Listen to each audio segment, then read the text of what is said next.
usted tiene sus notas, vaya a la primera sección de las notas, llamada Introducción a la Consejería Bíblica. Y aquí es donde queremos empezar.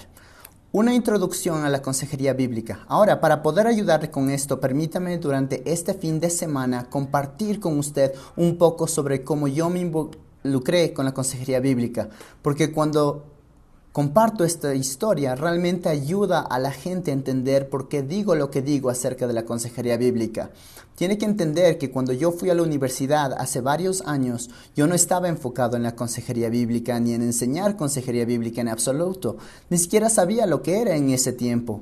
Cuando estaba en la universidad tomé muchos cursos de psicología, más adelante fui al seminario para aprender cómo predicar. Tomé todos los cursos de consejería que tenía en el seminario, la mayoría de ellos eran orientados hacia la psicología, pero yo ni siquiera estaba preocupado por eso, solo quería aprender cómo predicar.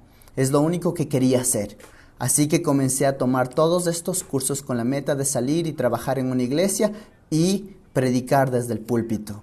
Ahora, en la primera iglesia en la que estuve como parte del personal, fui como pastor asociado y el pastor principal en ese tiempo puso el requerimiento de que todos en el personal fueran a otra iglesia para capacitarse en consejería bíblica. Ahora, tienen que saber que después de 4 años de universidad y 4 años en el seminario, una de las últimas cosas en todo el mundo que yo quería hacer era sentarme en otra clase. Realmente tenía una muy mala actitud al respecto. Y para empeorar las cosas, tenía que manejar 3 horas y media y comenzaba a las 9 en punto de la mañana y duraba todo hasta las 10 de la noche. Luego tenía que regresar a la casa. Entonces, si se cansan este fin de semana, acuérdense de eso. Comenzaba entonces a las 9 de la mañana, así que tenía que levantarme como a las 4 de la mañana, subir al carro, manejar por 3 horas y media, comenzar la clase a las 9 de la mañana, estar ahí hasta como las 2 en punto de la tarde y todo el camino. Todavía recuerdo esa travesía, todo ese camino para tomar esa clase. En ese tiempo, de hecho, estaba pastoreando en Ohio y esta era una iglesia en Indiana. Así que yo me pasé quejando y pecando durante todo el camino en la autopista. Fue terrible. Finalmente llegué, me senté un poco contrariado, abrí el cuaderno que me dieron pensando, ¿qué me pueden enseñar esta gente? Después de todo, yo acabo de salir del seminario. Probablemente no hay nadie más peligroso en todo el mundo que un hombre que acaba de salir del seminario. Él cree que tiene todo el mundo en sus manos. No en las manos de Dios, en sus manos. Entonces, comencé a tomar la clase y para el segundo día, por cierto, este curso duró 12 semanas y eran los lunes durante 12 semanas. Los lunes durante 12 semanas. Y el segundo día de clases yo había manejado nuevamente por todo ese camino. Estaba muy descontento por ello. En la tarde me pidieron que me sentara en una consejería. Y el hombre que era el consejero era de hecho el pastor de esa iglesia. Su nombre era Dr. Bill Good. Más adelante Bill se convirtió en un muy buen amigo mío. Dios ya lo promovió al cielo. Pero Bill tenía una cita de consejería y él nos pidió a mí y a otro pastor en la clase que nos sentemos en su cita de consejería y dije, claro, Bill jamás había visto esta pareja antes. Entonces, Bill compartió con nosotros un poquito acerca de que ellos habían puesto en la hoja de presentación la razón por la cual acudieron a la consejería. Así que oramos y después él le pidió a esta pareja que entrara en su oficina. Yo estaba sentado en una parte del escritorio y el otro hombre que era parte de se sentó al otro extremo del escritorio. Entró una pareja de ancianos, muy bien vestidos. El hombre llevaba un terno de 3 piezas, tenía una camisa de mangas largas con gemelos, una bonita corbata. Ella llevaba un hermoso vestido, pero uno podía darse cuenta, el rato mismo que entraron, que no miraban a nadie a los ojos, miraban al suelo. Algo había pasado y parecía ser algo devastador. Ellos se sentaron y Bill oró con ellos y les preguntó, ¿por qué vinieron a la consejería? Ellos compartieron con él algunos de sus pormenores y al final él les dijo, bueno, la razón por la que vinimos a consejería era... Y ahí se detuvo. Él dijo, usted puede entender que vivo bastante lejos de aquí. Soy dueño de una empresa Tengo más de 300 personas que trabajan para mí en esta empresa. He sido el presidente de la junta de nuestra iglesia por casi 30 años y fue arrestado en un parque público por hacer exhibicionismo. Yo estaba sentado ahí en un extremo del escritorio y a uno le dicen que no demuestre ninguna reacción a lo que dice el aconsejado. Pero estoy seguro que tenía una cara como esta. ¿Qué? Traté de imaginarme a este anciano vestido con un abrigo largo, yendo a un parque público en medio del invierno y exhibirse desnudo frente a la gente y pensé, ¿qué pudo haber causado a un hombre que haga eso? Y luego compartieron un par de historias sobre cómo él fue arrestado por esto, cómo arrastró a su empresa por el lodo, cómo arrastró su iglesia por el lodo, cómo arrastró el nombre de su familia por el lodo. Bajaron del pináculo del respeto en su comunidad hasta lo más bajo, a ser rechazados y casi odiados por todos, de la noche a la mañana. Uno podía darse cuenta por la expresión del rostro de su esposa. Así que recuerdo que estaba sentado ahí pensando, muy bien, John, ahora acabas de atravesar por 4 años de clases de psicología en la universidad, 4 años en el seminario, tú deberías tener la capacidad de ayudar a estas personas. Y yo no tenía idea de qué hacer, no tenía ni una idea. Estaba tan desesperado que pensaba, a ver, ¿a dónde puedo ir en la Biblia para abordar este problema? Y lo único que me vino a la mente fue cómo David danzó desnudo delante de Dios. Y no estaba seguro de cómo podría usar ese pasaje. Probablemente empeoraría las cosas, así que no voy a usar ese texto. Y en serio, estaba ahí sentado con mi Biblia, hojeando la concordancia en la parte de atrás, buscando la palabra exhibicionismo. Y obviamente no está ahí. No pensé que estuviera, pero por si acaso se me hubiera pasado. Obviamente no estaba ahí.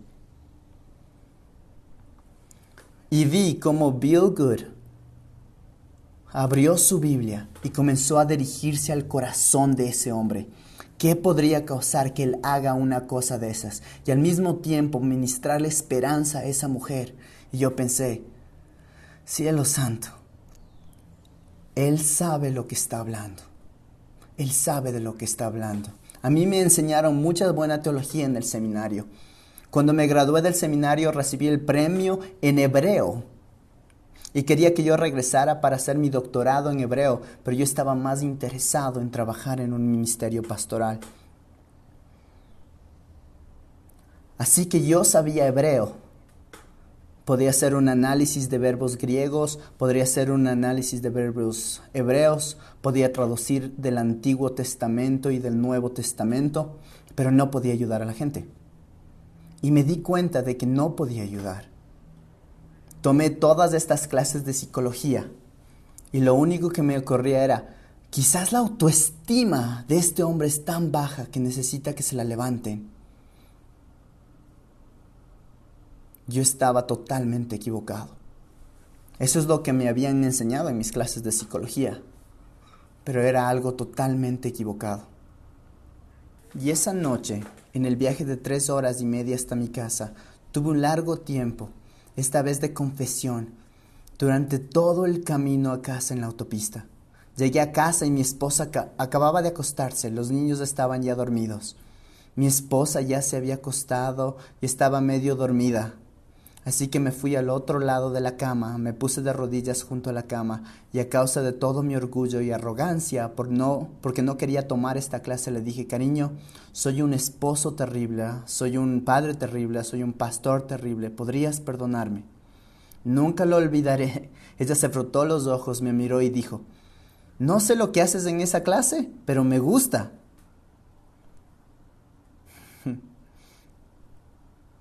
Eso fue realmente lo que ella me dijo. Entonces yo cambié en ese momento. Desde ese momento en adelante comencé a leer todo lo que llegaba a mis manos, que no era mucho en ese tiempo. Y en clase de consejería bíblica traté de tomar todo lo que estos hombres me enseñaban acerca de la palabra de Dios, que ahora me permitían palpar mi Biblia de una manera real y práctica para ayudar a las personas con problemas serios. Y usted sabe que es una de ellas. En su iglesia, usted sabe exactamente de lo que estoy hablando. Por tanto, desde ese punto en particular en adelante, me dediqué a asegurarme de que no solamente sabía cómo dispensar la Biblia, pero ministrar la Biblia a las personas que sufren, que necesitan ayuda, que necesitan cambiar. Eso es lo que yo quería hacer. Por la gracia de Dios, una vez que usted sabe, aquí estaba un hombre que realmente se sentía orientado hacia la predicación e inclusive hasta el día de hoy preferiría predicar antes que aconsejar cualquier rato, porque predicar es fácil.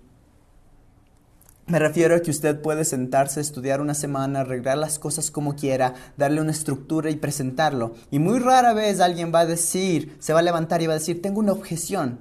Pero en la consejería, las cosas son radicalmente diferentes. Usted va a comenzar a lidiar con los pecados pasados de la gente. Ellos han sido así por años. Se van a enojar con usted. Se van a molestar. Entonces, predicar es mucho más divertido. Es de cierta manera el camino fácil del ministerio. Pero cuando empezamos a trabajar con la gente que tiene problemas de la vida real es diferente. Entonces, vamos a suponer y vamos a hacer una tremenda conjetura. Supongamos que usted está listo para hacerlo. Bueno, ¿de qué estamos hablando aquí? ¿Qué queremos decir acerca en relación a la consejería bíblica? Me gustaría definirla para usted. Y lo primero que quiero hacer es hablar sobre lo que no es, antes de hablar de lo que sí es. Vamos a dejarlo claro. A partir de esta historia verdadera que he compartido en mi propia vida, creo que es muy evidente que la consejería bíblica en realidad puede ser un ministerio que cambie su vida y también su iglesia. Primero, revoluciona su propia vida. Y eso fue lo que hizo conmigo. Tenía que impactarme a mí primero. Yo tuve que ver mi propio orgullo, tuve que ver mi propia arrogancia. Es algo con lo que, en mi opinión, todos luchamos. Y es algo que no siempre podremos conquistar por completo, sino que continuamos luchando con esto por el tiempo que seamos seres humanos pecadores. Pero la consejería bíblica es aprender a utilizar la Biblia en maneras muy prácticas en la teología de la Biblia, de maneras tan prácticas que terminan cambiándonos primero a nosotros antes de que cambien a otras personas. Y creo que cuando usted termine los 3 fines de semana que vamos a presentar aquí en BCDA, usted dirá, wow, en realidad soy una persona diferente. Y eso es bueno, porque es la palabra de Dios la que le cambió.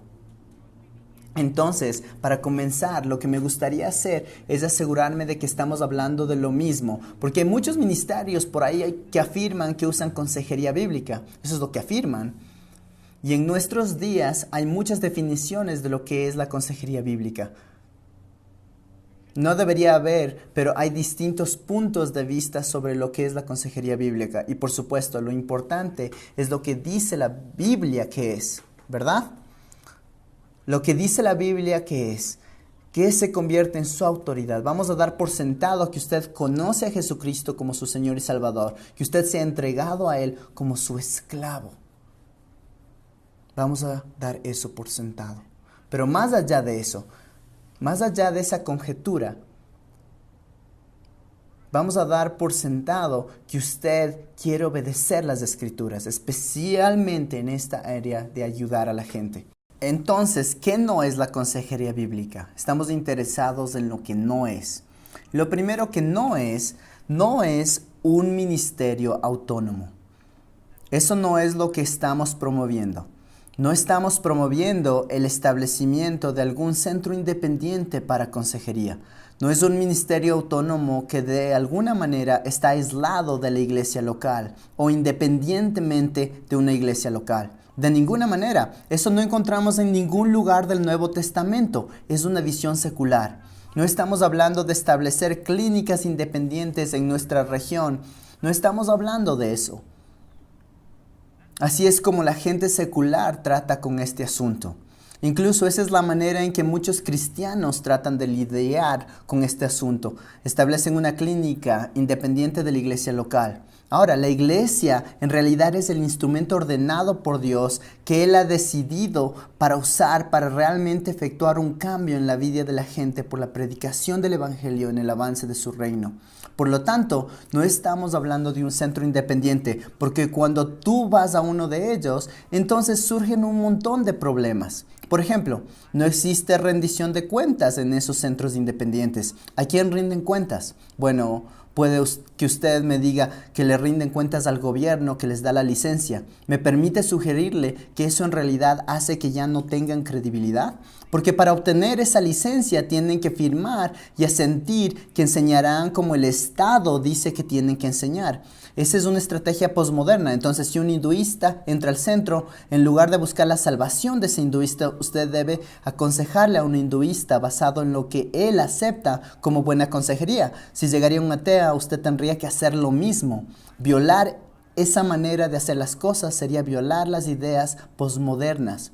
Entonces, al presentar verdades de consejería, el posmodernista diría que no existen las verdades absolutas.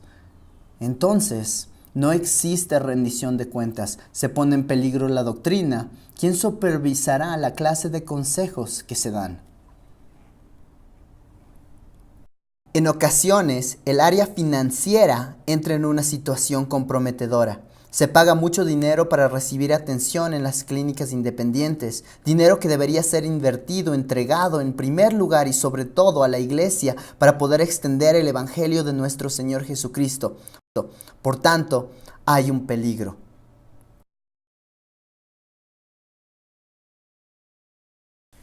Usted escuchó acerca de un psicólogo que hace varios años estableció su consultorio en su propio vecindario. Su hijo creció, se fue a la universidad, sacó su título en psicología, luego sacó una maestría, después sacó su título doctoral y en unas vacaciones regresó a su casa y su padre le dijo: hijo, tu madre y yo hemos trabajado duro por muchos años, así que vamos a tomar vacaciones por 3 meses, así que te voy a entregar toda la clínica para que te hagas a cargo durante los próximos 3 meses. El hijo respondió: genial, papá, no hay problema. Así que mamá y papá se fueron en un largo viaje a Europa, regresaron 3 meses después, vieron a su hijo y le preguntaron: hijo, ¿cómo va todo? El hijo respondió: excelente, el consultorio está muy bien, la clínica está muy bien. De hecho, agregó el hijo: ¿conocen a la señora Jones que vive a 3 cuadras de la clínica? Sí, claro. ¿Le he atendido por muchos años? Sí, claro, yo la conozco. Y él dijo: pues le di de alta. ¿Qué hiciste? Le di de alta. Oh, no, no debiste hacerlo. Ella pagó tu universidad, tu maestría, tu doctorado. Usted capta la idea, ¿verdad? Cuando tiene una clínica independiente asociada con la generación de ingresos, existe esa tentación. No estamos hablando de consejería independientemente de la iglesia local, porque no existe rendición de cuentas, se pone en peligro la doctrina, el área financiera entra en una situación comprometedora y en segundo lugar, la consejería bíblica no es una actividad reservada para los expertos. No es una actividad reservada para los expertos. Demasiadas personas le han dado a la consejería un sabor gnóstico. En realidad estamos promoviendo un modelo que cualquier creyente que está dispuesto a ser como un bereano que estudia fielmente la escritura puedan seguir. Los pastores pueden y deberían aconsejar bíblicamente a su grey. Deberían ser el modelo, dar el ejemplo. Ahora, el punto de vista gnóstico, recuerde, en el primer y segundo siglo la iglesia tuvo problema con el gnosticismo. La integralidad del punto de vista gnóstico es que existe un campo especial de conocimiento que no está disponible para el creyente promedio que solo tiene la Biblia y el Espíritu Santo. Imagínense, solo tiene la Biblia y el Espíritu Santo, las dos entidades más poderosas en todo el universo, la Biblia y el Espíritu Santo. Y lamentablemente, Hay muchos cristianos, incluyendo pastores, que han contribuido a esta clase de pensamiento. Ahora, para ser un consejero bíblico se necesita trabajo, se necesita esfuerzo, se necesita un cuidadoso estudio de la palabra de Dios y una dependencia de Dios. Como dice Colosenses 1:29, hay un equilibrio entre una dependencia de Dios y la responsabilidad para hacer la obra. Pablo dice, trabajo esforzándome según su poder que obra poderosamente en mí. Spurgeon lo dijo de esta manera: debemos trabajar como si todo dependiera de nosotros y orar como si todo dependiera de Dios. Y en última instancia, todo depende de Dios. Usted al fin no puede cambiar a nadie, solo Dios puede hacerlo. Solo la verdad de la palabra de Dios puede cambiar. Y este es el equilibrio apropiado para cualquiera que desea hacer consejería bíblica. Si usted es cristiano y está preparado con la palabra de Dios, entonces está preparado para dar consejería bíblica. Por lo tanto, no estamos promoviendo algo que de alguna manera es independiente de la iglesia local. No estamos promoviendo algo así en absoluto. Ese no es nuestro punto de vista. Estamos promoviendo algo que es una parte esencial de la iglesia. Es la parte central de la comunidad misma de la iglesia. Lo que me lleva al número 3. La consejería no es un ministerio opcional. No es un ministerio opcional. No es algo que yo podría pensar en que podría involucrarme. O que mi iglesia podría involucrarse. O quizás no estoy seguro. No es un ministerio opcional. Porque el Nuevo Testamento no lo presenta así de ninguna manera. Tome su Biblia. Leamos Hechos, capítulo 20. Y estamos interesados en el versículo 20. Si usted ha estudiado el libro de Hechos, sabe que esta es la despedida del apóstol Pablo de la iglesia de Éfeso y cree que este es simplemente un modelo de lo que hizo con la mayoría de iglesias gentiles cuando se despidió. Aquí tenemos un ejemplo de cómo Pablo se despidió de la iglesia de Éfeso. Hechos, capítulo 20, versículo 20, él se pone a sí mismo como ejemplo. Sabe que no va a regresar a la iglesia, así que les dice, escuchen, quiero que sigan mi ejemplo en el ministerio. Hagan lo que yo he hecho. Esto es lo que ustedes tienen que hacer. E instruye a los ancianos para que continúen con lo que él estaba haciendo cuando se fue. Algo que él hizo, algo que él dio el ejemplo y les dice, deben seguir este ejemplo en particular. Entonces, ¿qué dice? Versículo 20. ¿Cómo no rehuí declarar a vosotros nada que fuera útil y de enseñarlos públicamente y de casa a casa? O algunos han traducido de esta manera, en varios hogares privados. Ahora, ustedes se dan cuenta de que Pablo presenta su ministerio en una modalidad de dos aspectos. Hubo una proclamación pública de la palabra de Dios. Esa es la forma de la predicación. Y hubo una proclamación privada de la palabra de Dios, que fue una consejería de casa en casa. Una proclamación privada y pública de la palabra de Dios. Entonces, tenemos que volver a la visión ministerial de Hechos 20:20.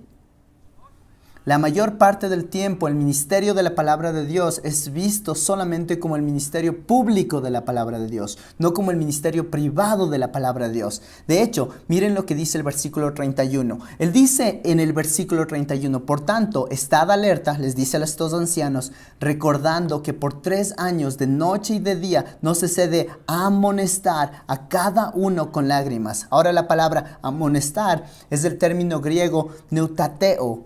Es de donde sacamos nuestra palabra neutética, o en ocasiones usted escuchará consejería neutética. Neutateo significa amonestar, advertir, aconsejar. Puede significar cualquiera de esas cosas, instruir. Pero en este caso en particular, usted nota quién instruyó, no solo a grupos. Él dice que él instruyó o que amonestó. Es una terminología griega muy intencional aquí a cada uno. ¿Se fijó? A cada uno. Pablo pasó 3 años en esa iglesia de Éfeso yendo de casa en casa, aconsejando y amonestando a todos en esa congregación. Si alguna vez ha habido algún ministerio que está siendo descuidado en la iglesia, hoy en día es ese tipo de ministerio. Noche y día por un periodo de 3 años. Y lo hizo con lágrimas. ¿Se fijó? En otras palabras, esta no era una especie de clínica desvinculada, una especie de consejería basado en el comportamiento skinneriano según el psicólogo Skinner, ni un acercamiento con batas blancas, psicólogo profesional. No. Él estaba vitalmente involucrado en su problema, tanto que sus problemas le hicieron llorar. Es exactamente lo que Pablo dice en Romanos 12. Gócense con los que se gozan. Lloren con los que lloran. Ha habido veces en las que me he regocijado en una consejería. Y ha habido veces en las que he llorado en las consejerías. Ese no es un acercamiento basado en el comportamiento ni una consejería de bata blanca, donde la gente no es más que un animal y solo necesita cambios en el comportamiento. No se trata de eso para nada. Eso no es nuestra esencia. Estamos trabajando acerca de trabajar con personas reales que tienen almas, que fueron creadas a la imagen del Redentor. No son animales. Entonces, Pablo invirtió aproximadamente 3 años neuzoteando, acabo de inventar una palabra, neuzoteando a cada uno con lágrimas. Ese era el ministerio de Pablo en la palabra de Dios. Entonces, ustedes pueden ver lo importante que es esto. Vamos al capítulo 15 del libro de Romanos. Romanos 15, versículo 14. Pablo concluye el libro de Romanos con esta sorprendente afirmación. Y dice en el versículo 14, en cuanto a vosotros, hermanos míos, aquí le está hablando a la iglesia de Roma, yo mismo estoy también convencido de que vosotros están llenos de bondad. Aquí no está hablando de bondad interna, sino que era bondad en la forma en que se trataban mutuamente. Están llenos de todo conocimiento y capaces también, aquí vamos de nuevo, de neustateo los unos a los otros. Ahí está nuestra palabra. Advertir, amonestar o aconsejar. Ellos eran capaces de aconsejarse unos a otros. Esto no es algo que solo Pablo hacía. Esto no es algo que él solamente cargó a los ancianos de la iglesia para que lo hicieran.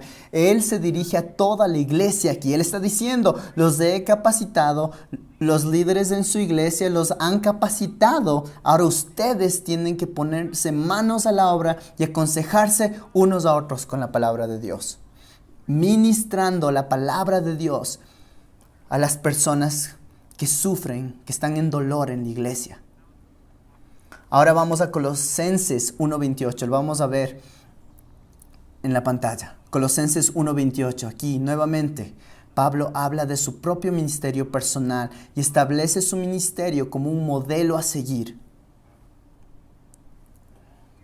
Pablo dice aquí, a él nosotros proclamamos, amonestando, ahí está nuestra palabra, neustateo nuevamente, amonestando a todos los hombres y enseñando a todos los hombres con toda sabiduría a fin de poder presentar a todo hombre perfecto en Cristo. Ahora, ¿qué se repite 3 veces en ese versículo? Todos los hombres. El énfasis no está sobre grupos de personas, el énfasis está sobre individuos. Enseñando a todos los hombres. Amonestando a todos los hombres a fin de presentar a todo hombre perfecto en Cristo. Pablo dice, ese fue mi ministerio. Y esa es exactamente la clase de ministerio que usted debería tener en la iglesia. Sin duda, Pablo estaba amonestando y enseñando a todos los hombres para argumentar contra las falsas enseñanzas, para lidiar con las luchas personales y dificultades que estaban enfrentando. Y lo que la iglesia primitiva en Colosá estaba enfrentando. Así que, permítame hacerle una pregunta. ¿Qué hace cuando un miembro de su congregación es sorprendido en adulterio? Usted le dice, tienes que ir a hablar con el pastor.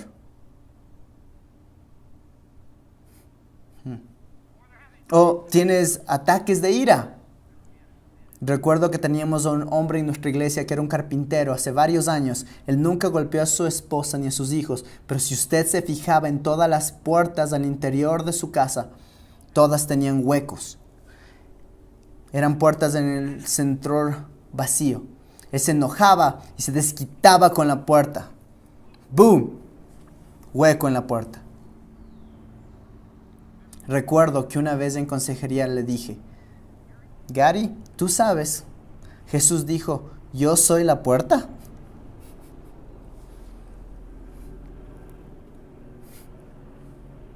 Él entendió el punto. Se desquitaba con las puertas. ¿Qué hace usted si alguien tiene arranques de ira? O cuando alguien es extremadamente miedoso. El miedo le controla a esa persona. Tiene miedo de ir a este lugar, o tiene miedo de ver a esta persona, o tiene miedo de ser confrontado acerca de alguna cosa, o tiene miedo de hacer algo que saben que deberían estar haciendo, pero no lo están haciendo. ¿Qué hace cuando ve a alguien que esté en esa situación? O alguien que tiene mucha ansiedad, o alguien con una depresión severa en su congregación. ¿Cómo usted les ayudaría? Es una pregunta crucial. ¿Quiere tomar las instrucciones del mundo o va a tomar su instrucción de la infalible palabra de Dios? ¿Dónde va a obtener su instrucción? ¿Cómo va a ayudar? Ahora, hay un cuarto aspecto. Estamos hablando de esto y me gustaría que usted entienda que la consejería bíblica no es una entidad separada del discipulado. Esa es la razón por la que somos la Asociación de Consejería Bíblica y Discipulado del sur de California. No es algo separado del discipulado. Discipulado es un término que tiene un uso muy amplio. De hecho, si usted hace un estudio de término discipulado en el Nuevo Testamento, se dará cuenta de que es un término muy amplio.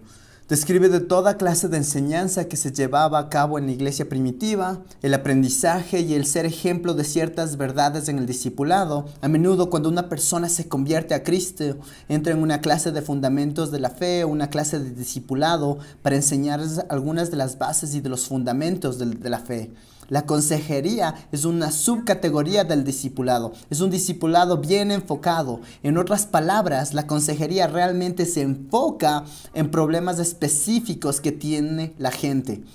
Problemas que han tratado de solucionar a solas y no han podido lidiar con esos problemas por su cuenta. E incluso en su propio estudio de la palabra de Dios no encontraron ninguna solución para su problema. Así que necesitan a alguien que les acompañe en el estilo de Gálatas 6:1 para que les ayude.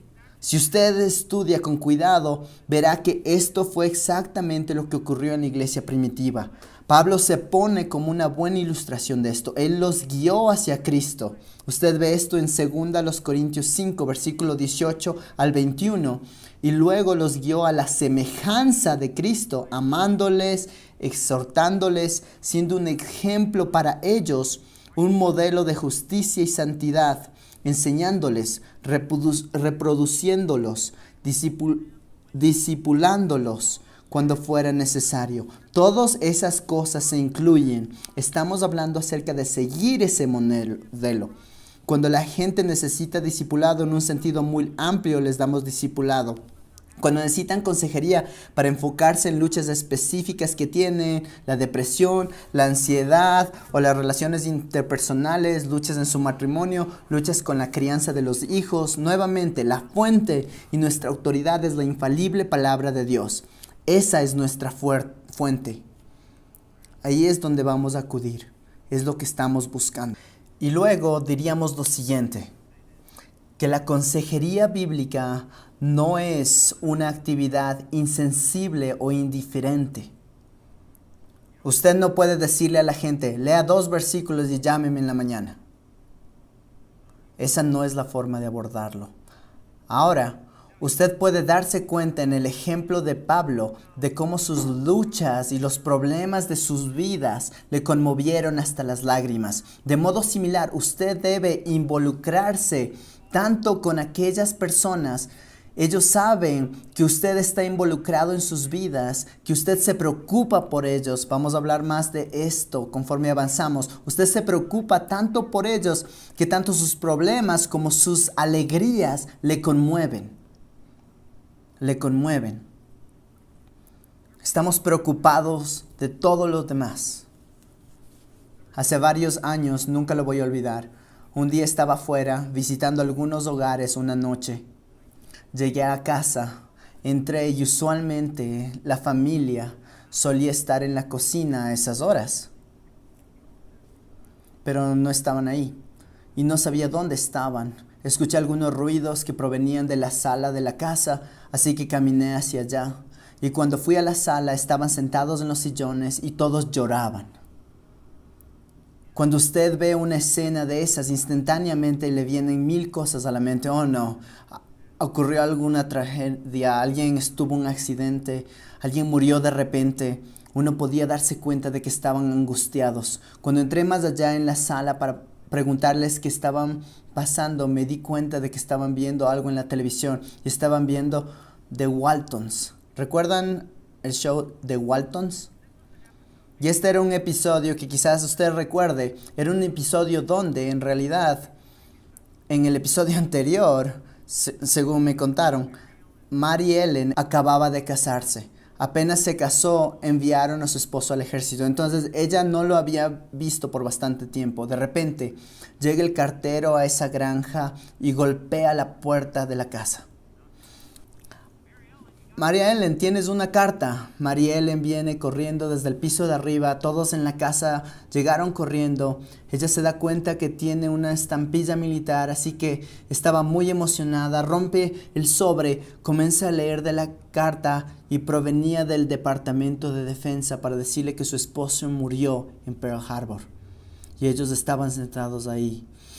No puedo creerlo, llorando. Después de todo este tiempo que ella esperó, tenemos la capacidad de hacer eso con un programa de televisión, con los libros que leemos, con las obras de teatro que vemos. ¿Por qué no lo hacemos unos con otros? El problema no es nuestra capacidad. El problema es si lo vamos a hacer o no. Tenemos esa capacidad. Eso fue lo que hicieron el apóstol Pablo y la iglesia primitiva. Estaban tan involucrados. Así que la consejería bíblica no es una actividad insensible o indiferente para nada. Está muy interesada. Se enfoca en el hecho que, en primer lugar y sobre todo, nosotros como consejeros somos humildes y debido a que somos humildes vamos a ser considerados con lo que las personas están experimentando. La consejería bíblica se realiza de una forma muy cuidadosa. En 1 Corintios 4:15, Pablo dice que él trabajó con la gente como un padre amoroso. No se trata de arrojar versículos a tontas y a locas. Hay que ser amables y edificar. Santiago nos advierte lo que no debemos hacer. En Santiago capítulo 2, versículo del 15 al 17, usted debe preocuparse por la gente cuando les ministra la palabra de Dios. Debe orar por ellos, debe aconsejarles en amor y debe permitir que sus problemas le conmuevan. Entonces usted dice, muy bien, eso es lo que la consejería no es. ¿Qué es entonces? Bueno, me alegra que haya hecho esa pregunta. En primer lugar, la consejería bíblica discierne los deseos, pensamientos y comportamientos que Dios desea cambiar. Como vimos en Colosenses 1:28, está diseñada para ayudarle a su aconsejado a ser más completo, a madurar y para que en última instancia se vuelva más como Cristo. En el versículo 29, Pablo dice que trabajó hasta el agotamiento. Él obró. Y la palabra griega que se traduce esforzándome es de donde sacamos nuestra palabra en español agonizar. Él agonizó por ellos. Y todo el tiempo Pablo dice, esforzándome según su poder que obra poderosamente en mí. Los resultados espirituales y eternos son obra de Dios, a través de Pablo y a través de nosotros. Entonces, estamos hablando de discernir los deseos, pensamientos y comportamiento que Dios quiere cambiar. Eso es dirigirse a la persona integral. Y usa la palabra de Dios por el Espíritu Santo para cambiar aquellos deseos, pensamientos y comportamiento. La palabra de Dios es la herramienta principal para hacer diagnósticos, pero la palabra de Dios es también el remedio, el agente de cambio que el Espíritu Santo usa en la vida de la gente y que realmente les cambia internamente, de adentro hacia afuera. No estamos buscando que la gente siga artificialmente la palabra de Dios. Y vamos a aprender esto más adelante, que toda consejería es consejería previa hasta que una persona se entregue a Cristo. Usted no puede aconsejar a un no creyente. No puede hacerlo. Lo único que dice la Biblia que podemos hacer con los no creyentes es evangelizarlos, pero usted no puede aconsejarles. Ahora, eso no significa que no voy a pasar un poco de tiempo con un no creyente, pero siempre voy a regresar al evangelio. ¿Por qué? Porque la palabra de Dios para el no creyente, en el mejor de los casos, es un conjunto de sugerencias. En el mejor de los casos. E incluso si usted podría hacer que obedezcan la palabra de Dios y lo que la palabra de Dios dice acerca de su problema en particular, ¿en qué lo estás convirtiendo? En fariseos, exactamente. Lo están haciendo externamente, no lo están haciendo desde la posición de un corazón cambiado. Toda consejería es consejería previa hasta que la persona se convierta a Cristo. Entonces tenemos que evangelizarles. Ahora, ¿puede hacerle el bien a un no creyente? Claro que le hará bien. Si un no creyente necesita ayuda, le daré un poco de ayuda, pero siempre voy a regresar al evangelio. Puedo dar vueltas 1, 3 o 4 semanas con un no creyente, pero si veo que no hay interés en el evangelio, entonces le estoy dando mis perlas a los cerdos. Les voy a dar todas las oportunidades para que sepan que me importan y que me importan sus problemas, pero llega un punto en el que yo creo, cuando usted estudia la vida de Cristo, Jesús se movió con los que se movían. No puedo meterles el evangelio a la fuerza. No sería apropiado que yo lo haga. Así que voy a ir donde una persona que está dispuesta a recibir la palabra de Dios.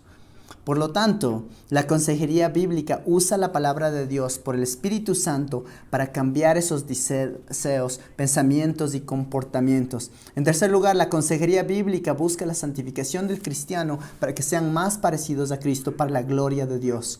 Eso es lo que estamos buscando. Queremos ser más parecidos a Cristo y todo cristiano lo entiende, todo cristiano lo entiende. Hace varios años, Jay Adams fue la Asociación Internacional de Psicología y Psiquiatría en Berlín, Alemania. Era su reunión anual. Ellos le invitaron porque querían saber qué era esta nueva cosa de la consejería bíblica. De modo que pudo dirigirse a una audiencia de aproximadamente 1000 colegas. Se levantó y les dijo, hay una cosa que toda consejería tiene en común. Todos queremos que la gente cambie. Pero la diferencia entre usted y yo es que ustedes no se pueden poner de acuerdo en cuál es el cambio que desean lograr en la gente. Uno va de un psiquiatra a otro psiquiatra y van a recibir una opinión diferente del cambio que desean ver en la gente. Uno se enfoca en el comportamiento, otro se enfoca en la terapia según el sistema familiar, otro es un seguidor de Skinner, otro será neofreudiano. No importa cuál sea la tendencia, no se pueden poner de acuerdo, pero hay una cosa que todos los cristianos entienden intuitivamente. Cuando hayamos terminado con ellos, queremos que ellos sean más como Cristo. Usted lo entiende. Nosotros buscamos un cambio según la semejanza a Cristo. Es lo que estamos buscando. Eso no significa necesariamente que todos sus problemas van a desaparecer, pero van a ser semejantes a Cristo en la forma de lidiar con esos problemas. Por lo tanto, queremos decir lo siguiente, la consejería bíblica entonces es neutética. La consejería bíblica es neutética. Esa palabra, neutética, es un término interesante porque en realidad es una combinación de un sustantivo y de un verbo. El sustantivo es nous, que significa mente. El verbo es tithemi, que significa poner o situar. Entonces, unimos esas palabras y la idea es la de poner o situar sentido o entendimiento en la mente. Eso significa neutética, poner o situar sentido, entendimiento en la mente. Es lo que estamos buscando. Aquí tenemos algunas referencias.